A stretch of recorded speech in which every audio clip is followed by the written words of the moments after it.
தரங்கம்பாடி அருகே 200 ஏக்கரில் சாகுபடி செய்துள்ள மானாவாரி பயிரான நிலக்கடலை சாகுபடி மழையினால் சேதமடைந்துள்ளது.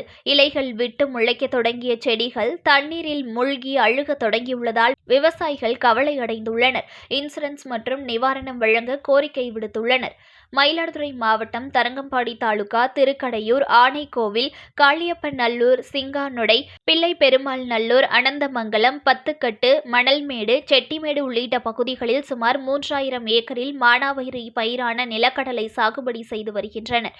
இந்நிலையில் கார்த்திகை பட்டத்திற்காக இப்பகுதியில் தற்போது 200 ஏக்கரில் நிலக்கடலை சாகுபடி செய்துள்ளனர். இந்நிலையில் டெல்டா மாவட்டமான மயிலாடுதுறை மாவட்டத்தில் கடந்த 2 நாட்களாக பெய்த தொடர் கனமழையின் காரணமாக இப்பகுதியில் 10 நாட்களுக்கு முன்பு விதைத்த இலை துளிர்த்து முளைக்க தொடங்கிய நிலக்கடலை செடிகள் கனமழையினால் பெரிதும் பாதிக்கப்பட்டுள்ளதாகவும், ஏக்கருக்கு 80,000 செலவு செய்துள்ளதாகவும், முளைத்த செடிகளில் தண்ணீர் தேங்கியுள்ளதால் செடிகள் அழுக தொடங்கியுள்ளதாகவும் விவசாயிகள் வேதனையடைந்துள்ளனர்.